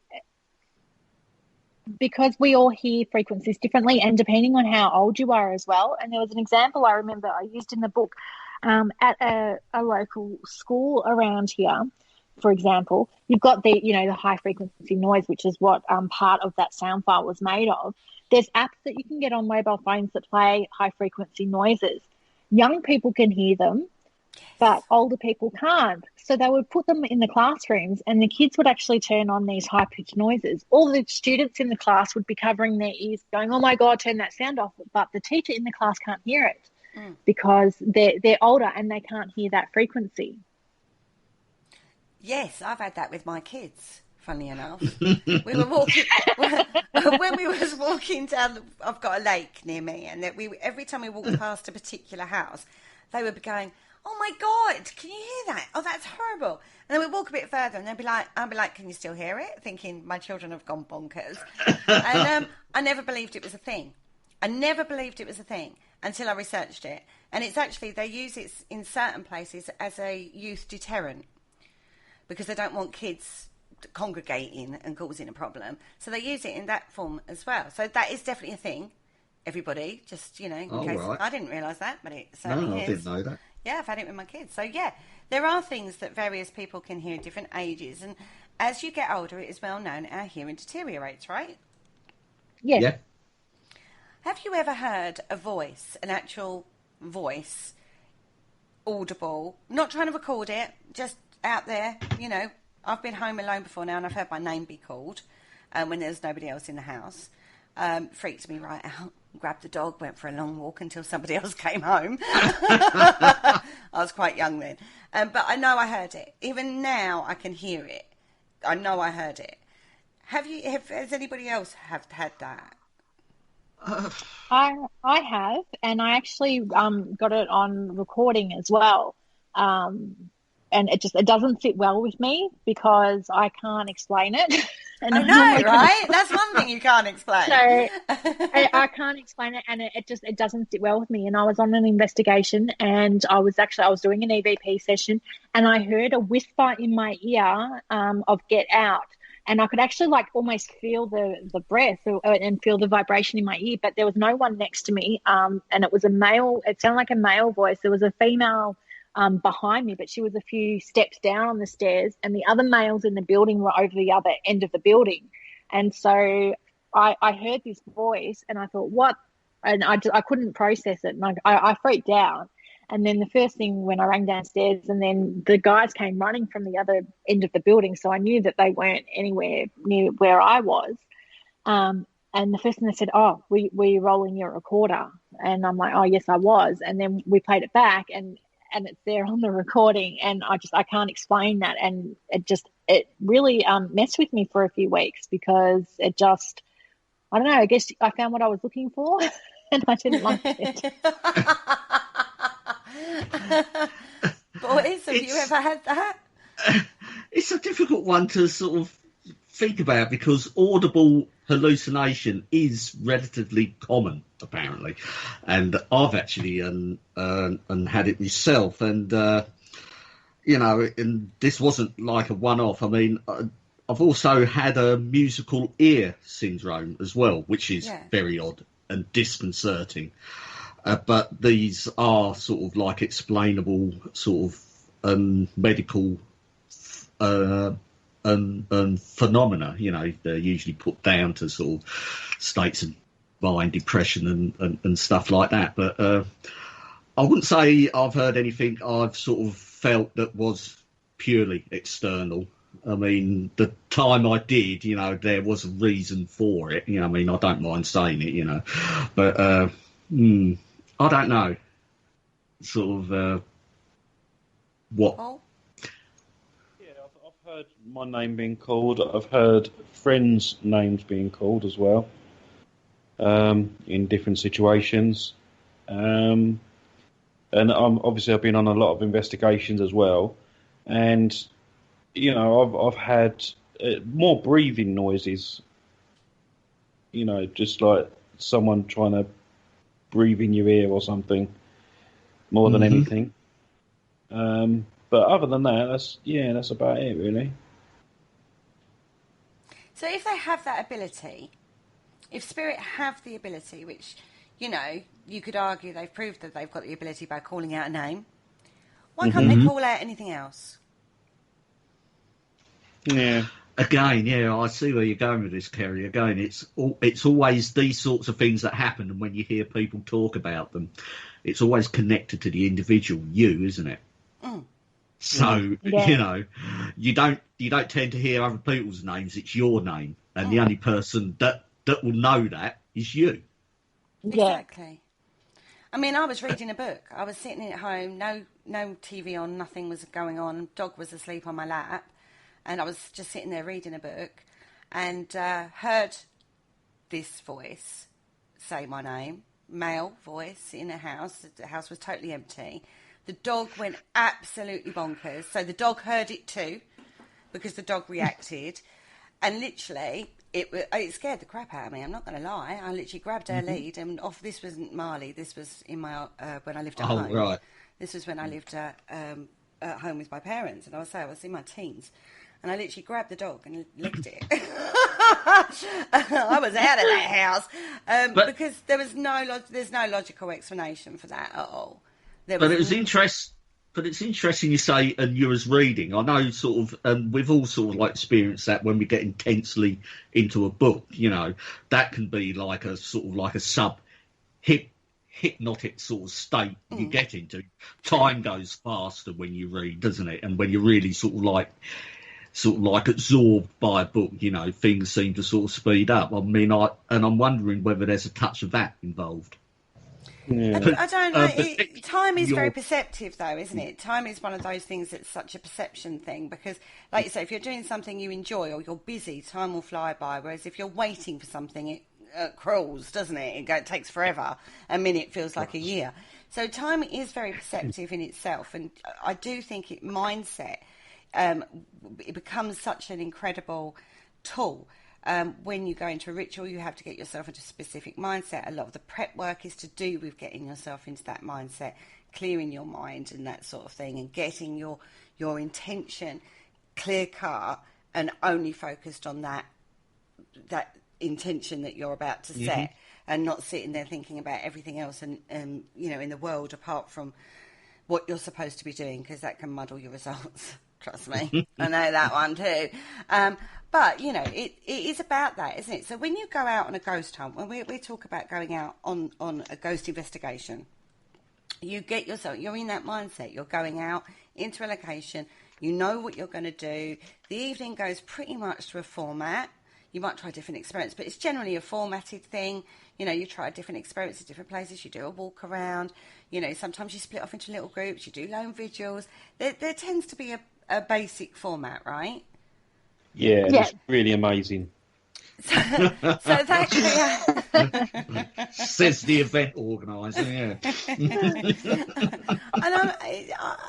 You leave my events alone. I'm going out on one soon. I'm about to pop my boyfriend's cherry on a paranormal investigation. So he doesn't quite know what he's let himself in for. But it's a mindset. That's what I'm trying to get to, isn't it? It's that mindset that you get yourself into before you go out on an investigation. You've spent all that time. It's a form of ritual, in fact. You spend all that time prepping, the organising of the event, and then the charging of the equipment, and whoever does the research is researching the location, and you're doing it as a team, and then you're going and you get to the location. It is almost like a form of ritual that you're getting into, and a group mindset of when you get there. Now, if we've proved that we can create phenomena in some form. When you say that, I just want to go phenomena. Do, do, do, do, do. If we've proved that in regards to, it's been looked at in regards to the Phillips experiment, let's go back to that one, then is that a thing? Can we then basically debunk everything we've got because we can't take the human factor out of it? Well, you also have to wonder how much of it is, we talk about things like self-fulfilling prophecy and, it's that human factor again. Is it in your perception in that, you're going out on a ghost hunt, you're doing your ritual and everything and going through all the motions of the ghost hunt. And by the end of it, you're there for a reason. Are you making that happen, or are you, fulfilling that prophecy? I've had occasions where at, say, Black Rock House, for example, I'll go in there and I think that nothing has happened. And yet if I sit down and then make a list of all of the things that have happened, it kind of, people think, no, what are you talking about? Or this, and this happened. It was a fantastic night because that's what they were expecting. Whereas, for me, it's just sort of going in and you're running the tour and I get to have my own fun afterwards. They're coming in going, we're going to do this and all these great things are going to happen. And then they walk out thinking that, whereas I have a different perception of what happened because I'm going in with that different mindset. Yeah. Yeah. So when we sit, right, so let's go back to EVP. So it's clear, first of all, if you want good results of EVP, then you have to really work at EVP. You can't just turn your recorder on and expect to get a Class A straight away, right? It can happen, I guess, but history from the researchers tell us that you have to build that connection, and a lot of researchers will tell you to build that connection. But I know, say for me, the first investigation I went into, I got an EVP. It wasn't an amazing Class A EVP, but on my very first investigation, I got an EVP the first time I turned on my recorder, and that kind of sparked my paranormal journey, as you would say, because I got home, I reviewed it, and then I sent it off and contacted some people and said, what is this? And that's what started me looking into things further. So, and I had no connection whatsoever. I was very much a newbie, but again, it wasn't a Class A, but it did happen on that first investigation. Okay, so I've said it before and I'll say it again. Whatever method you use in the field, it can be very controversial. You're going to find a lot of skepticism on whatever method you use, and you're going to find, certain people that will swear by it. And it all comes back down to a basics of focus, concentration, and intention working with whatever it is that you're doing, and how single-minded you can be over certain things. I think you'll find in some ways it's the same in the spiritual field. You'll find some people that are amazing at manifestation and some people that aren't. It's exactly the same thing. You'll find some people that are really great at tarot, but some people that aren't, and will debunk it and say that's crap, that's it's this, it's that. And it's finding what works for you in the field, isn't it? And we always go back to this, finding the method that works for you, which works with your unique personal energy signature. I talk about this a lot with crystals, actually. Your unique personal energy signature.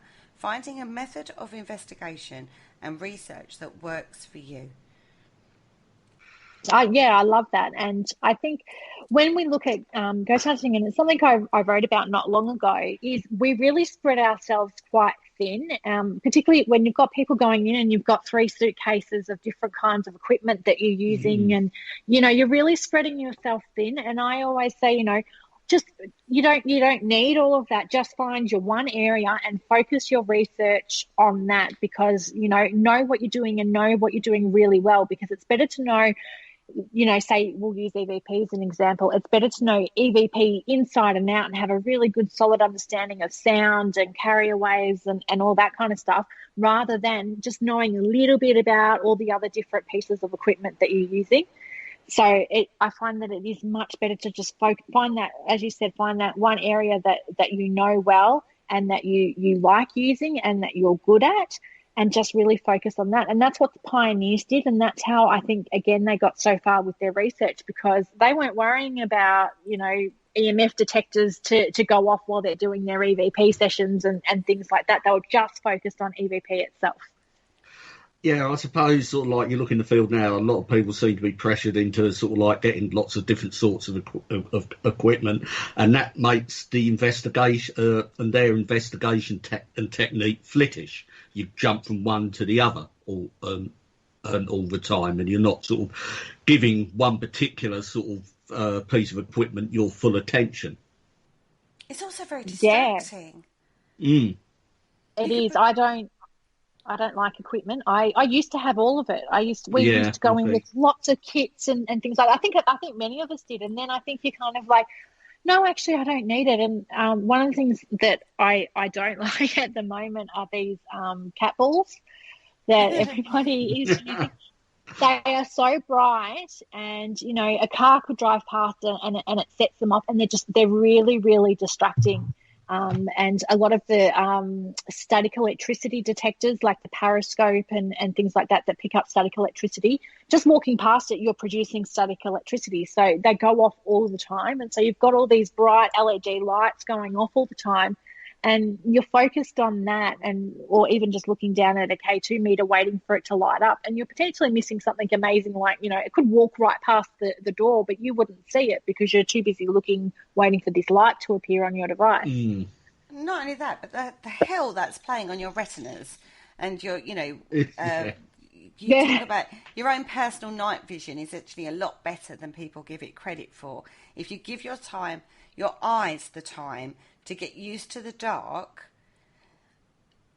that's more integral than having flashing lights and stuff going off, because every time a light goes off or a flash goes off or a ball goes off or the light goes on the LED, it then changes your night perception perceptibly, doesn't it? I said perception and perceptibly too many times in that sentence. But it all has an effect, doesn't it? And like you say, you could have a full-bodied apparition walk past you and you wouldn't have noticed. No, and I mean, I know, like, say someone like me, I get like migraines, and I get like migraine aura and stuff like that. And so even just shining like a light in my eyes, I then start to see like all the different spots and stuff. And it takes like a little while for you to adjust. And I know that there are people that have misinterpreted things like that, because they might see like, floating, like, oh, I'm seeing an orb or things like that, but you're not actually seeing it, like it's happening internally within your eyesight, because your eyes are just kind of trying to reset and find their bearings. I know exactly what you mean. I get optical migraines, and it is flashes of light just in the corner of your eye. And, and I wasn't too sure until I asked an optician who actually explained what it was. It's something to do with the optic nerve, but it doesn't cause you like a traditional migraine when it and where you feel ill and stuff like that. It's just flashes of light, sort of just from the corner of your eye. Yeah, I get it, and it sort of lasts sometimes up to an hour, and sometimes I'll see double, or just a half of my vision is like just like a bright light, and it doesn't come with it. Sometimes the pain will follow, but most of the time it's just like you said, the light. But if people don't understand things like that, and it happens on a paranormal investigation, or if it happens to you for the first time, a lot of people think, oh, a spirit is affecting my eyesight. It's important to know all of these things. Like, there's a lot of medical things that can happen to people, particularly on an investigation. And even I know of people that have had epileptic fits during paranormal. Thankfully, none on mine. But sometimes people have had epileptic fits going into paranormal investigations, because the fear, the panic, and even flashing lights and things like that can actually set them off. Yeah. Yeah, well, we've sort of spoken around this sort of subject, even down to your diet before you go on an investigation. I mean, let's face it, when a lot of investigators are out and they're knocking back, the high energy drinks and high sugar content, Cokes and stuff like that. And that can have an effect as well, which not a lot of people realise. So when when we look at that in regards to our eyes and our body, you know, things you put into your body and, you know, your eyes and the effect that external influences can have, we've got to then look at what influences can have on the ear.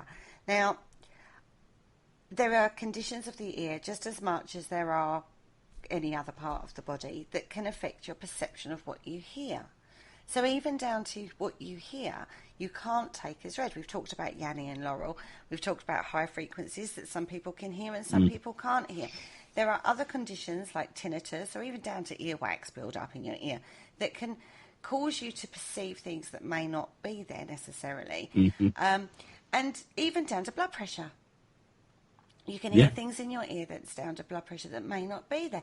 So when you start building up a picture of your own body, it's not as reliable as you think it is on an investigation. So that's one of the reasons we use tech to try and back up, or, you know, I heard it, the recorder heard it, it must have been there, right? Yeah. Which isn't a bad thing. We're not.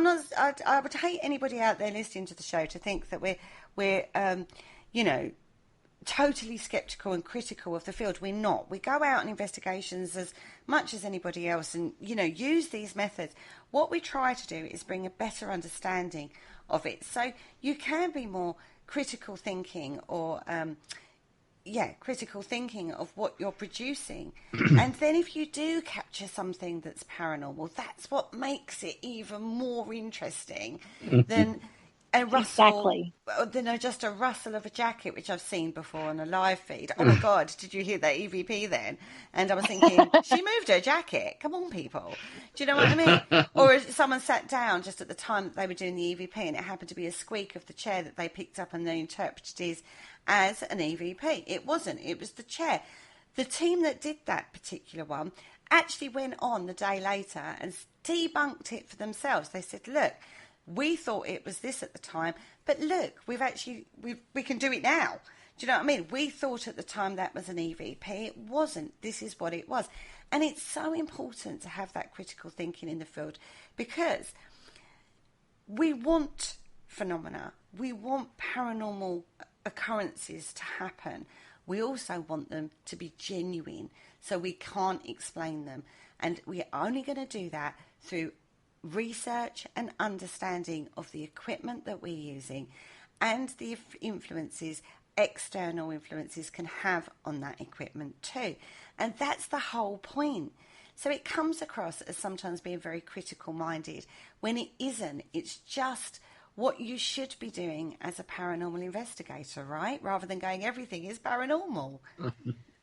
Absolutely. I mean, you've just summed up my whole thought process when it comes to what I do and the information I bring out, because I love the term knowledge is power, because it really is, and there is just so much to know. And it doesn't mean that we're saying, you know, that the paranormal doesn't exist. We believe it does, but you know, we as you said, we know that not a little rustle of the jacket is not paranormal. And I think what you demonstrated with that group that came back the next day and said, look, it was this. We all get caught up in the moment. There's been so many times when I've gotten caught up in the moment and I just kind of go with it because, I mean, you're excited. You're investigating the paranormal, so of course you're going to get excited.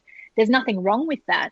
But then afterwards, sort of once, you know, you put your investigator cap on and you go, okay, so now I'm going to actually look into it. I find that the really, really fun part. And it can be, it's disappointing when you debunk it because you think, oh, well, it's this. But at least you've now learnt something so that it won't happen again the next time. I mean, I look at Black Rock House as an example, and I've used this example so many times. I actually discovered after a few months that when it gets really windy, the wind actually picks up behind the wallpaper and it makes this kind of crackling noise. And so a lot of the time we used to think, you know, oh, there's someone moving around over there, or, you know, it's a spirit communicating with us, but it was actually just the wallpaper moving. So that's now something that I can use in my knowledge set. So then when I'm on an investigation and I hear that noise, I know what it is. So while it can be disappointing that you're debunking something, it's actually making you a better investigator. Totally agree with that. Paul, you've been in the field a million times. You've been out there and you've done hundreds of different locations. And sometimes you come across incredibly sceptical of the field. But that's just because knowledge is power, right? You know, like Sarah just said, it's just a learning process, isn't it? Absolutely. I mean, sometimes, you can... With me, for example, I tend to let the teams go off and do their investigation, and I'm often left on my own. And when I hear things, it's quite easy to determine whether or not it is actually one of the other groups. And sometimes, you can pick that up on voice recorder. And sometimes you don't know whether it's the other group or not, but it's a pretty safe bet to say that it is. So I tend to discount those. If I'm in a building on my own, it's a little bit more harder to determine what caused that noise, or voice even. But yeah, I mean, it's interesting sometimes. We was using a device on the mobile phone, the Echo Vox it was called at the time, and I used it quite a few times and never really got anything. But we was actually on an investigation at a place called The Block in Telford, I think it was, and we were sitting on a leather sofa, and I had a big group of people there, and we were just discussing some of the activity that they had up in the attic. And they said, what is it that would convince me that ghosts exist? And I was like, well, I'd like to see a spirit pick this sofa up with me on it and throw it across the room. And with that, the Echo Vox, it told me to F off in a very sarcastic voice. And that was really quite clear. I mean, okay, it wasn't like a voice recording or an EVP, but it was like, you don't get anything on that voice box for ages, and you say something like that and it responds instantly with what is quite a reasonable response. So it's like, that was quite compelling. But as for EVPs, I've had an EVP actually on my first investigation outside. And I know there's lots of noise pollution and stuff anyway, but the voice came over, but it was in a foreign language. And just because I'd done German at school, I was able to pick up that it used some German sounding words. As for what it actually said, I haven't got a clue. And it was a sentence. It's like three or four words. And that was it. But if they're using energy, I would have assumed that it would have dissipated, or it would just build up enough energy for that, those words, and then couldn't do it anymore. Mm. But that was quite interesting, just because it was a foreign language. Everyone with me were all in English, and they didn't have any other language skills. And it was only that I'd done German at school that I was able to identify what language that was. Well, and it was in an area that there would have been possibly German fighter planes or whatever going over. So we just assumed that it would have been a pilot or something that crash landed.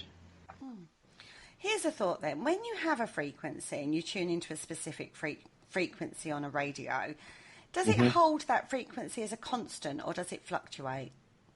All depends how good your radio is. I'd say, yeah, Richard would be better to answer that one. If you have a cheap of radios, they will drift off frequency, and you will have to sort of like try and refine your sort of like, it's like perhaps in a car radio, it's more the old-fashioned ones where you had to manually sort of tune. Modern radios are digitally, so they will constantly refine. But a good modern radio should be pretty constant when you tune into a So would it be frequency. then would it be better then to have a digital radio sweep than a just like the analog one?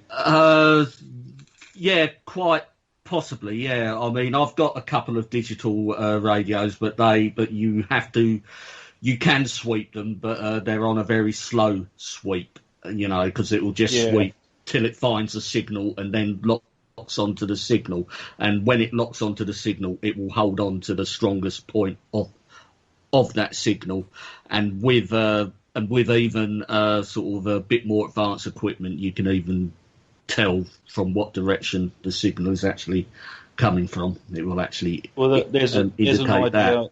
There's an idea then for the budding inventors out there to invent a digital sweeper, and then once they've done it, send us the prototype so we can test it for you. But no, what you would want is if you get an EVP at a certain frequency, you would want to then lock in on the frequency that the spirit managed to come into, because if that frequency is drifting, that could be why we're only getting glimpses of voices. But now we're going more into ITC, and this is actually something I've queried recently, because I knew of a guy called Marcello Bacci. Marcello Bacci?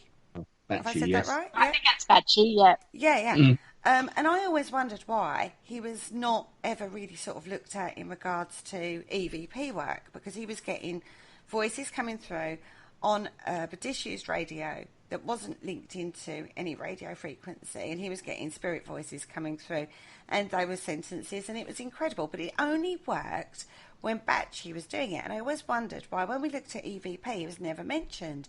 So I asked Sarah, why is Bacci never mentioned? I'm not seeing any and it's more because he's viewed as a ghost box ITC than EVP. So there's even a distinction within that as to, so when we talk about radio signals and sweep rates and all this, we're actually talking more ITC, right?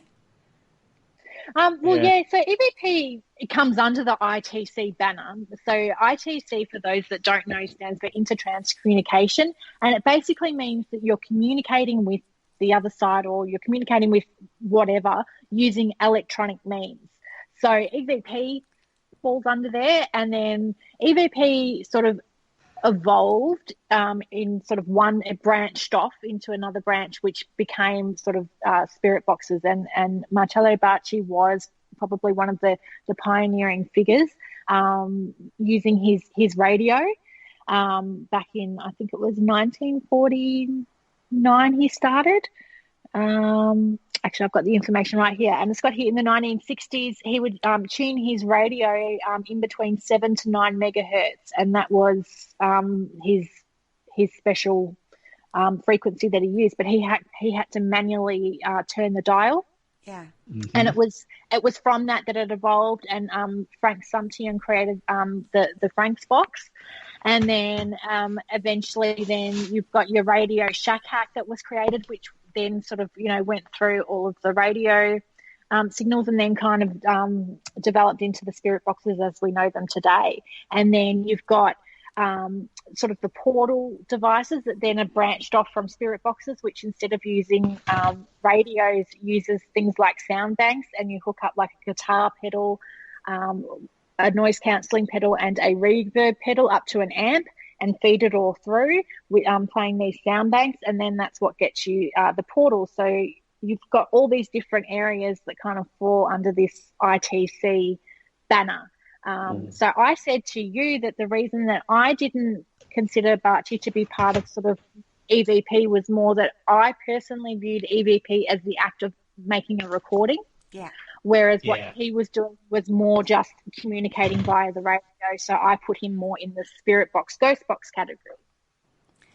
And there you go. Even within that one segment of experimentation in the field, you've got branches of varying research, knowledge, and evolution. Haven't you? Yeah. You've got someone that's taken, and it's all stemmed from someone has looked at someone's research and gone, okay, and instead of, they've made that their area, and they've gone, well, how can I build upon this? So then they're creating devices on how, they think they can further that research. And that's what's sort of been lost in modern day. I call it modern day paranormal investigating. And that's what's lost because we are focusing too broadly on having all of this equipment instead of just focusing on that one area and then trying to do what we can to evolve it. Because you look at these people, they didn't need suitcases of equipment. Bacci just had his radio. That's all he had. And he didn't have to go to haunted locations. And a lot of people, as you said, it only worked when he was using the radio, and apparently even voices came through when it was turned off and unplugged. So people thought that, again, he was the factor. He was the key here, not the piece of equipment. So he kind of built up that relationship with that piece of equipment, which then created something which hasn't been debunked, has it? It depends. Barchi hasn't, because they had a professor come in and I believe he even took the valves and things out of the radio that he was using, and apparently then it still worked. So in his case, no, they haven't been able to. But when you look at spirit boxes as they are today, a lot of skeptics will argue that you're just picking up on radio chatter and things like that, because that's what is going to happen when you're just sweeping through at the different radio stations.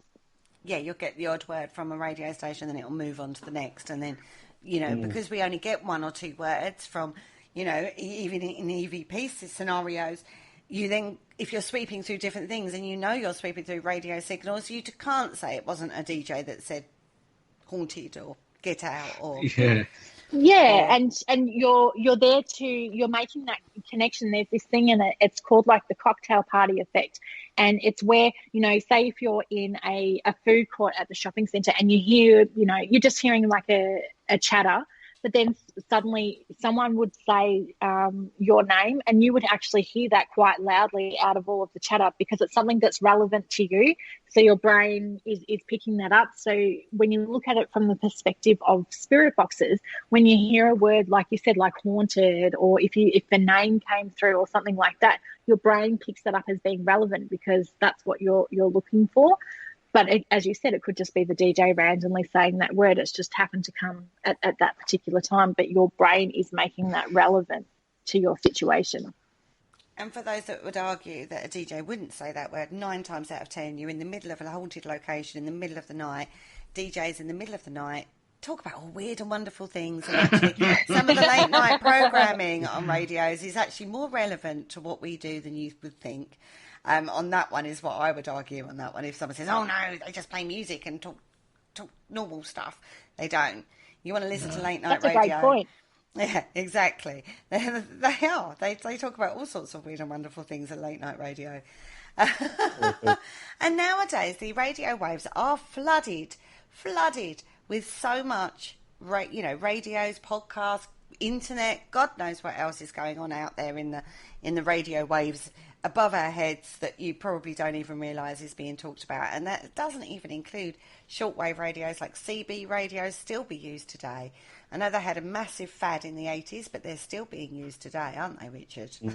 Yes, big resurgence, especially over the lockdown. As you can imagine, people at home sort of getting out their old sets and everything, yeah. Yeah. Remember driving along with a massive aerial on my car, or not my car, because I don't drive, but my dad's car at one point. Thanks to Smokey and the Bandit, I believe that little fashionista occurred. So we can't discount anything, even though we've looked at it quite sceptically. We've looked at the research. It's worth keeping an open mind on it, but you do have to know a lot of background information on the tech you're using. You need to go and buy Sarah's book on EVP. She is one of the best researchers in the paranormal field to this day. She regularly writes blogs on lots and lots and lots of different topics regarding the paranormal from all different perspectives. So if you don't know Living Life in Full Spectrum, then go check her out. She's not just written one book. This is her third, isn't it? Am I right in your third? Yes. Yeah. Third, yes. Yeah, you've done Supernatural Synchronicities, where you've written a blog against blogger in regards to yourself and Ashley Nibb.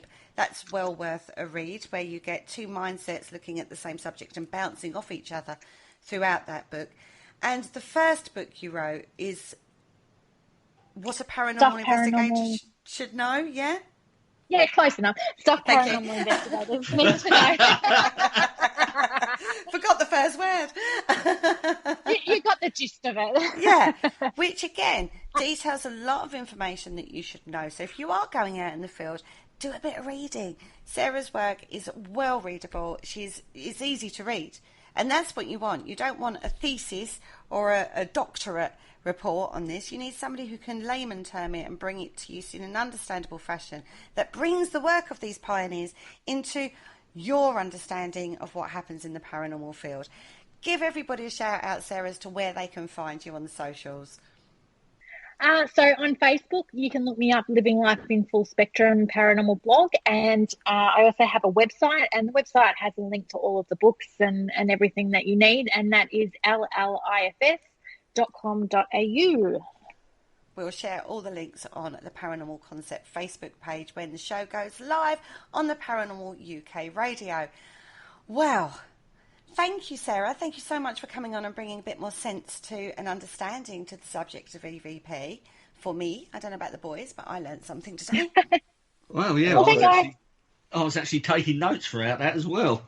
Yeah, he's going to test them all out when he goes to Chelsea in a few weeks' time.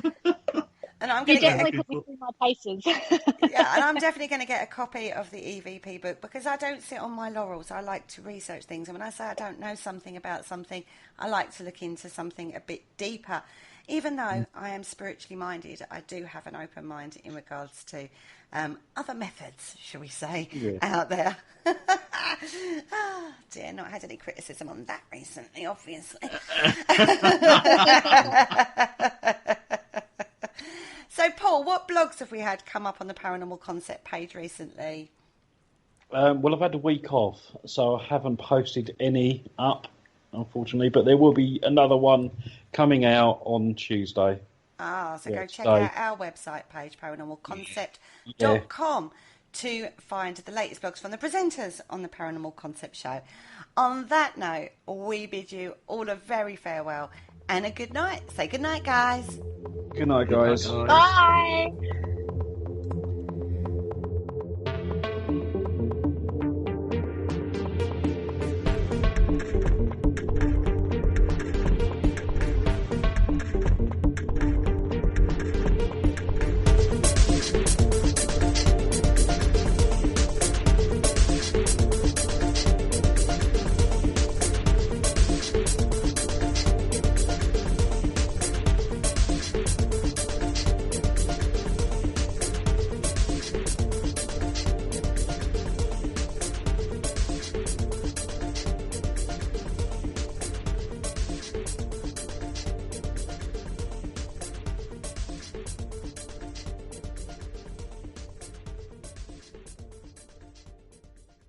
At Ring, we reinvented the doorbell.